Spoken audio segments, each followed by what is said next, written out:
Hi, I'm Chris Overstreet, and I have opinions. As I record this, Donald Trump has been officially nominated by the Republican Party for president for the third time, and Joe Biden has withdrawn from the presidential race in favor of Vice President Kamala Harris. And for the past couple of weeks, a lot of you have been hearing about a thing called Project 2025, a program by the Heritage Foundation written by former Trump and George W. Bush White House staffers to be a highly detailed plan for what to do in the first 4 months of a second Trump term. You may also have heard of Agenda 47, and some of you might have heard that it's the new name for Project 2025. It isn't.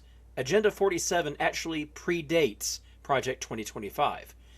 It's a series of proposals, mostly in video form, directly from the Trump campaign. They're pretty light on substance and vague on details, as you would expect from Donald Trump. And although Donald Trump claims not to know anything about Project 2025 and the people who wrote it, most of them were very prominent members of his White House staff in his first term. And there's a huge amount of overlap between the two sets of proposals. So you can take it for granted that Project 2025 and Agenda 47 both represent what Trump and the people surrounding him intend to do if they get power again. And there's a lot in there to be justifiably afraid of. Imprisoning everyone who's gay or transgender, eliminating all civil rights laws, overturning birthright censorship and reinstating Dred Scott as law, privatizing Medicare, cutting or eliminating Social Security, gutting veterans benefits, erasing all environmental laws and regulations, cutting taxes for the rich while hiking them for the poor. Well, Project 2025 is over 900 pages long, and there's bad stuff on every page. But what if I were to tell you that there's something even worse than all of that? Something not explicitly stated in Project 2025 or Agenda 47, but which Trump has been hinting at in his campaign speeches for over a year now. Because there is. There's something worse than Project 2025 waiting for us if Trump wins. As soon as Trump gets back into the White House, he intends to reissue an executive order he issued during his first term regarding a group of people called Schedule F federal employees. Under current law, these are people who are hired by the civil service, who serve in governments of whatever political party, following the law and doing their jobs regardless of who's in power. Trump wants to end that. This group of about 40,000 federal managers, supervisors, and other officials would be fired on the first day of Trump's presidency and replaced by people handpicked by him, or really by the Heritage Foundation. These 40,000 new government workers would be chosen using two, and only two, criteria. First, they must be totally and utterly loyal to Donald Trump. And second, they must promise to obey all orders Trump gives, even illegal orders, as if they were legal. The only law in America would be, in essence, whatever Trump says it is. And instead of serving all Americans equally without bias or favor, the federal government would serve only those people Trump likes, leaving everyone else high and dry. That's not the scary part. The same thing would be done in the military. Every officer at any level who refuses to promise to obey any order from Trump as if it were legal would be dismissed from the service. And this would be continued on down the line until Trump got people in every position willing to do anything he asked, no matter what, in all the armed forces. Still not the scary part. Trump would then use these people to combine the Department of Justice, the Army, the Navy, and the National Guard to organize the single largest roundup and relocation of human beings in the history of the world, first imprisoning and then deporting every person in the United States who cannot prove they are an American citizen. That's anywhere from 15 to 25 million people, depending on estimates.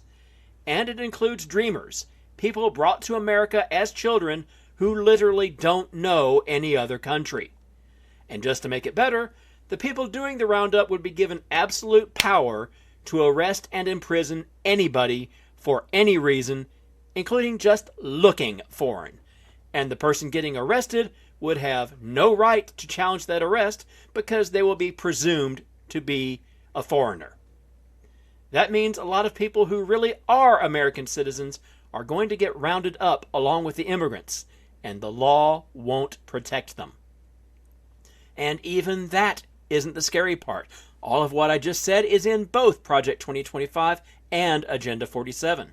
Trump and his allies are proud of all of that.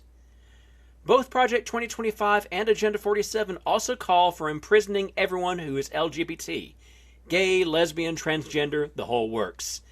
They also want to lock up anyone who makes books available that portray LGBT people positively, claiming such works are by definition pornography. And yes, that also means they're going after straight porn too. So if you're a bookseller or librarian, if you're a sex worker or a drag performer, not the same thing. Or if you're just someone who flies a rainbow flag in June, Trump's goon squad will be coming for you too. Scared yet? It gets worse. Here's the scary part. Here's the part that isn't in Project 2025 or Agenda 47, but is in Trump's rally speeches and social media posts. Trump and his allies want to invoke a really old law called the Insurrection Act. First written in 1794 to deal with the Whiskey Rebellion, the law was updated in 1872 to use against the Ku Klux Klan. Basically, it allows the federal government to use military force to suppress crimes and rebellions when they get beyond the ability of local authorities to handle them, even to the point of declaring martial law. Trump plans to use the Insurrection Act to round up and arrest, or just plain shoot, anyone who protests against his actions. And if a city or state fails to give adequate support to his immigrant roundup, or if he declares them to be crime-ridden, he can move in, declare martial law, and arrest all the political leaders as being complicit. In short, Trump intends to use the Insurrection Act as an excuse to use military force to eliminate any Democratic-led state or city government in the United States. Friends, that's the whole ballgame right there. You can't have a meaningful free election if only one party is allowed to govern. And Trump is promising to use the military to crush all his enemies. If Trump gains power, there will not be another free election at any level, anywhere in the United States, likely for the rest of our natural lives.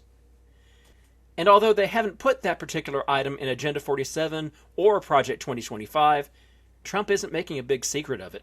After all, he's wanted to do it for years. He tried to do it in 2020 in response to the George Floyd protests, and then again as part of his plan to overturn the election, but the Joint Chiefs then wouldn't play ball.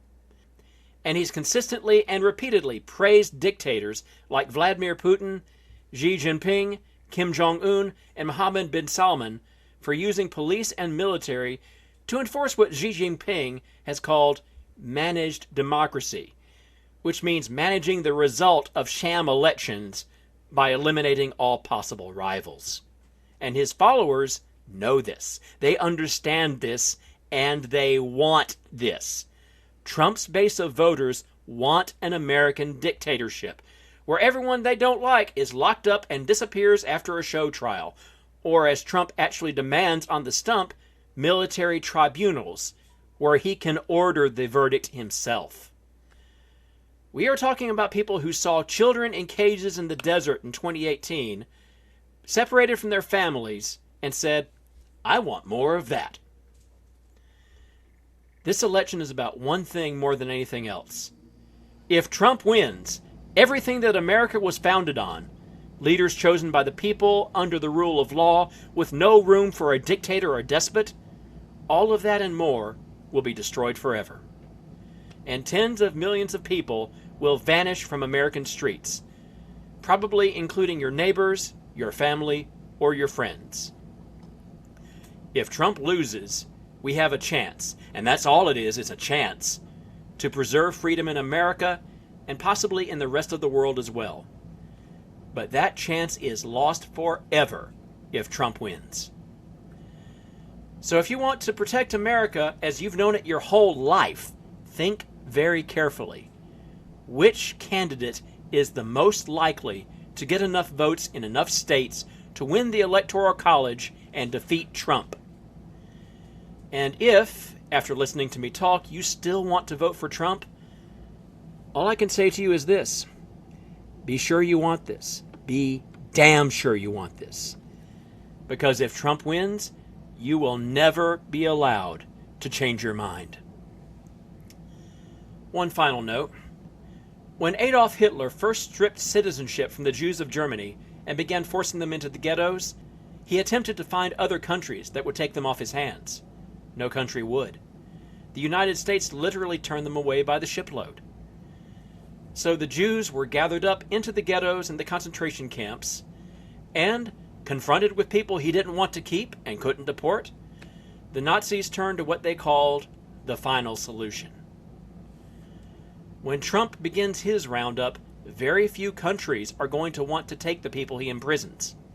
Not even the countries the immigrants came from will be able to reabsorb them in such great numbers. Trump will find in very short order that he has a very expensive system of concentration camps full of people he has to feed, people he doesn't want to remain in the United States. And that probably includes people like you and me.